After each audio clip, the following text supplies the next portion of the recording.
Salut à toi, c'est Théo Guyon, j'espère que tu vas bien, que tu vas passer une excellente journée.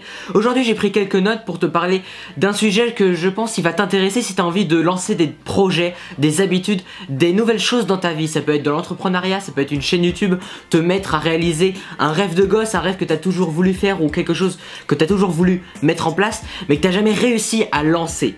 Parce qu'aujourd'hui on va parler du démarrage, comment démarrer un projet. En fait le démarrage c'est souvent la chose la plus difficile dans un projet. C'est comme on dit de passer de 0 à 1, de 0 à 1 minute passée sur ton projet, de 0 à 1 dessin pour devenir dessinateur, de 0 à 1 abonné, de 0 à 1 vidéo sur ta chaîne YouTube, de 0 à 1 exercice de sport, de 0 à 1 km de course. C'est toujours les démarrages, les premiers pas qui sont difficiles à faire. Parce que regarde, prenons la métaphore du sport. Si t'as jamais couru de toute ta vie, on te demande de faire 1 km, ça va être compliqué à mort pour toi de faire 1 km de course alors que t'as jamais couru de ta vie.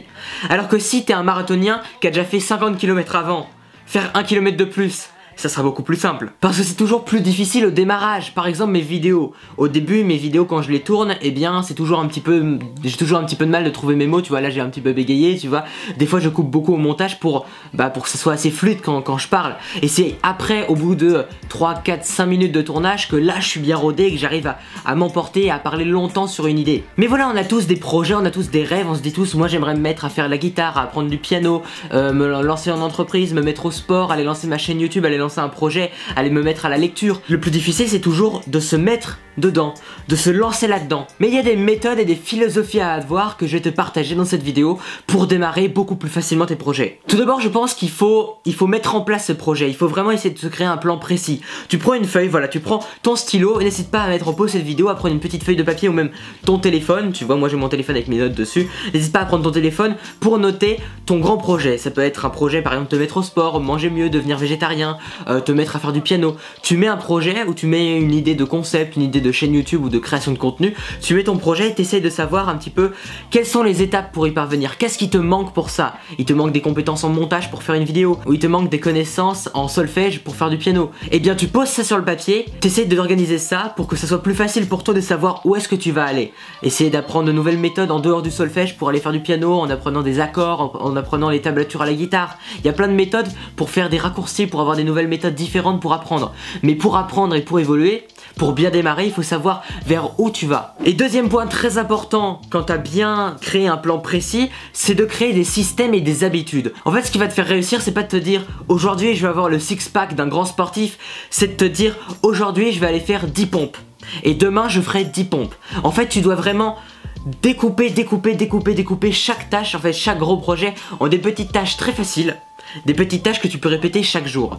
C'est vraiment ça qui va te faire évoluer. Et si tu rends le démarrage très simple, très facile, et ben ça va être beaucoup plus simple en fait de te lancer. Développe des plans précis, des systèmes et des habitudes. C'est hyper important d'avoir des bonnes habitudes. C'est ça qui va te faire réussir. C'est pas d'avoir un gros projet et de t'y mettre tout de suite en une journée, c'est de tout faire d'un coup. C'est en ayant des habitudes. Et quand tu as tes habitudes, quand tu les as bien découpées, fais ça tous les jours. Tous les jours, tu t'entraînes. Tu peux passer 10 minutes, tu peux passer 1 heure, tu peux passer 2 heures, tu peux passer que quelques minutes sur chacun de tes projets. Mais si tu le fais tous les jours, ça sera toujours bénéfique et tu vas aller très très loin. C'est comme si tu voulais lire un livre alors que tu n'avais jamais lu. Si tu te dis, je vais lire 10 pages par jour, c'est pas énorme 10 pages, tu peux trouver le temps de lire 10 pages, même en allant aux toilettes, tu peux trouver du temps pour lire 10 pages, n'importe où, dans le bus, en allant en cours ou dans les transports, ou quand tu as une petite pause quand tu rentres, tu peux lire 10 pages par jour pour lire un livre. Si tu lis 10 pages, pendant 25 jours ou pendant un mois, tu auras lu un livre de 250 ou de 300 pages. C'est quand même bien.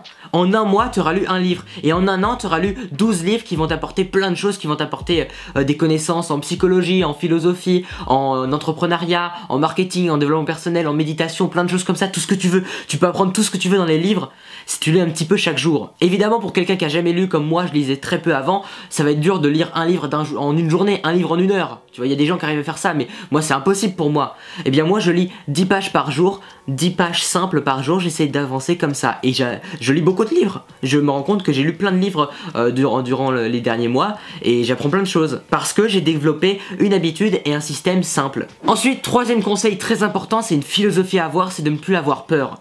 Et pour ne plus avoir peur, c'est ce dont je parlais en fait dans ma vidéo d'hier sur la critique. N'hésite pas à aller la voir, c'est une vidéo assez importante je trouve. Eh bien, je disais qu'il faut pas écouter les critiques, il faut pas écouter les gens qui n'y connaissent rien et qui vont donner leur petit mot, leur petit grain de sel. N'écoute pas les gens qui n'ont jamais fait ce que tu veux entreprendre. Tu peux écouter les gens qui ont déjà réussi, de la façon dont tu veux le faire, de la façon dont tu l'as fait, mais de toute façon, ta façon de faire, elle sera complètement différente des autres. Tu peux avoir un grand ponte de ton milieu qui va dire « Non, toi, tu peux pas réussir, t'es pas assez grand, t'es pas assez fort pour réussir. » Et peut-être que tu réussiras parce que tu vas t'entraîner, parce que tu vas avoir des systèmes, et là, tu vas montrer à ce grand ponte, ce grand de ton domaine que t'as réussi d'une façon différente. Parce qu'on a tous des façons différentes de réussir, tous des systèmes différents. Et il faut pas écouter les gens qui n'y connaissent rien, qui ont jamais étudié ton domaine. Faut pas écouter ces gens parce qu'ils vont juste te critiquer et te décourager. Et voilà, pour vaincre cette peur, voilà, du jugement, n'écoute plus les gens. Un bon conseil aussi, c'est ne parle pas de tes projets à tout le monde. Garde tes projets pour toi. Par exemple, je lisais un blog il y a quelques années, un blog qui s'appelle Scénario Buzz. C'est un blog de Nathalie Lenoir, qui est une scénariste, et qui parlait que il ne fallait jamais parler de ses projets, parler de ses scénarios en cours à tes proches. Parce que les proches, ils vont dire soit « Ah, c'est bien !» Et tu vas dire « Non mais moi j'écris le nouveau chef-d'œuvre, comment tu peux dire que c'est juste bien ?» Et tu vas être complètement découragé parce que l'autre il va pas comprendre en fait ce que tu fais. Donc ne parle pas de tes projets à tes proches ou aux autres, dis juste par exemple je travaille sur mon entreprise ou sur une chaîne YouTube ou sur un projet, voilà, tu le fais tranquillement, t'en parles pas plus. Parce que les autres ils vont dire « Ah ouais, tu fais comme ci, tu fais comme ça, tu devrais plutôt faire ci ou plutôt faire ça » alors qu'ils ont jamais rien fait eux. Ils y connaissent rien. Et du coup tu vas être démoralisé, tu vas perdre ta motivation à cause de ça. Donc base-toi sur des systèmes et des habitudes et ne parle pas à tout le monde de tes projets. Ça va vraiment limiter ta peur. Ensuite, quatrième conseil, encore un conseil un petit peu philosophique que je te partage là, c'est de t'autoriser à échouer. Voilà, ça se permet aussi de vaincre la peur, c'est de s'autoriser à échouer. Si tu as des systèmes simples que tu fais tous les jours, ça va être beaucoup plus simple pour toi, beaucoup plus facile pour toi d'accepter l'échec et d'accepter de louper une journée où tu n'auras pas fait quelque chose super bien, où tu auras fait une vidéo qui n'est pas incroyable, où tu auras fait un entraînement où tu auras eu un petit peu mal, tu auras été un petit peu flemmard. Eh bien, autorise-toi à échouer, n'aie pas peur des échecs. N'aie pas peur de faire les mauvais choix, les mauvaises actions, parce que de toute façon, faire une action, c'est toujours mieux que de ne rien faire. Tu vas toujours apprendre en échouant. Même en échouant, tu vas apprendre quelque chose. Donc chaque échec, c'est une petite victoire. N'aie pas peur d'échouer. C'est un truc primordial pour développer ses projets. N'aie pas peur d'un échec parce que c'est toujours une petite victoire, tu vas apprendre des choses. Après, il y a des petites méthodes de démarrage qui peuvent être assez intéressantes à appliquer. Par exemple, il y a une méthode dont Autodisciple parlait, je crois. C'est une méthode où tu te dis, tu te donnes 1 minute pour lancer une tâche. Par exemple, si tu as une tâche un peu chiante, tu as une tâche par exemple, passer l'aspirateur, faire la vaisselle. Si tu te dis, le temps de la lancer, le temps de le faire, ça prendra moins d'1 minute. Fais-le. Il faut que tu penses en te disant si ça prend moins d'1 minute, tu peux le faire maintenant et ça sera réglé. Par exemple, passer l'aspirateur dans ta chambre, ça prend moins d'1 minute, ça sera réglé rapidement. En fait, le démarrage, si le démarrage prend moins d'1 minute, c'est bon, fais-le directement. Ça peut être aller repasser tes vêtements, aller faire la cuisine, aller passer l'aspirateur, aller faire la vaisselle, aller faire des petites corvées un petit peu chiantes ou aller écrire quelque chose, aller prendre une petite note sur quelque chose. Il y a plein de petites tâches qui prennent juste 1 minute. Mais voilà, pour arrêter de procrastiner, tu peux essayer de te donner cette règle de te dire si une chose à faire prend moins d'1 minute, faisons-la maintenant. Après, ça marche aussi sur les habitudes que tu veux mettre en place. Si par exemple, il y a un nouveau projet que tu as envie de mettre en place dans ta vie, donne-toi 5 jours pour le mettre en place. Si dans les 5 jours, tu l'as pas fait, ça veut dire que tu le feras quasiment pas dans les mois à venir. Tu le feras, c'est pas le bon moment. Donc, laisse tomber cette habitude et passe à autre chose. Essaie de te donner 5 jours, de te donner une urgence pour te créer une nouvelle habitude.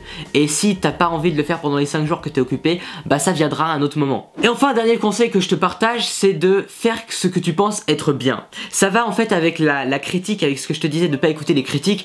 Fais ce que tu penses être la bonne chose. Si tu te dis non, moi j'ai pas envie d'être esclave par exemple, de faire un placement de produit sur ma chaîne YouTube, ne le fais pas si tu penses que c'est pas vraiment ce qui te convient.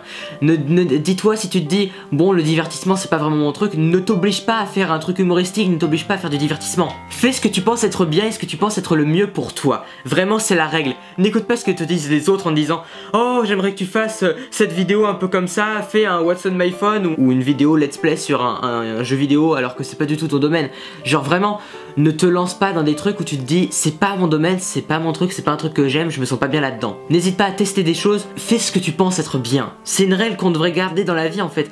Fais ce que tu penses être bien. Genre moi je pourrais me dire ouais, je peux essayer d'avoir 100 000 abonnés, essayer de faire du putaclic ou des choses comme ça, mais je me dis c'est pas ce qui me plaît, c'est pas ce que j'ai envie de faire. Quand je rentre chez moi et que j'ai envie de tourner une vidéo, j'ai pas envie de tourner une vidéo de divertissement comme ça, j'ai envie de tourner une vidéo où je te parle d'une philosophie à moi, d'un projet que j'ai à moi, de conseils, de méthodes à te partager, de systèmes pour t'améliorer, pour t'aider et pour développer tes compétences, tu vois, pour t'aider à devenir meilleur chaque jour, un peu c'est le devise de ma chaîne.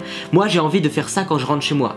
Et essaye de jouer sur le plaisir, essaye de dire qu'est-ce que j'ai envie de faire, qu'est-ce qui me plairait de faire maintenant et qu'est-ce que je pense être bien. Et tu te poses ces questions et tu te dis voilà, je vais le faire, peu importe ce que pensent les gens, peu importe la critique, eh bien je vais faire quelque chose que j'aime. Et là tu es beaucoup plus heureux. Voilà, pour revenir sur ce que je t'ai dit, comment démarrer un projet, il ne faut plus avoir peur, ne pas écouter les critiques, ne pas écouter les haters, c'est faire quelque chose que tu penses être bien, faire quelque chose qui te plaît, jouer sur le plaisir. Tu peux garder la règle des 1 minute pour te lancer dans une tâche, ou la règle des 5 jours pour lancer une nouvelle habitude. Attendre 5 jours avant de lancer une nouvelle habitude, parce que souvent au départ on est un petit peu excité, on a envie de lancer plein de nouvelles choses et à la fin on abandonne tout, et on est démoralisé.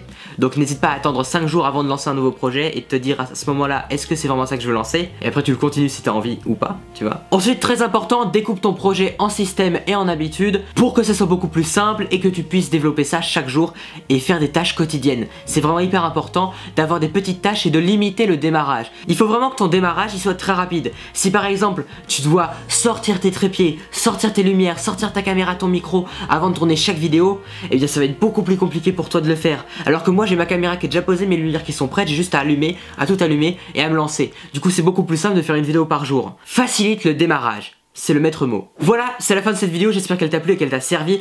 N'hésite pas à me partager en commentaire tes méthodes pour démarrer un projet plus facilement, pour te lancer dans une nouvelle habitude et tenir cette habitude. N'hésite pas à me partager tout ça en commentaire. N'hésite pas à me parler des projets que tu as envie de démarrer et de comment tu comptes les démarrer.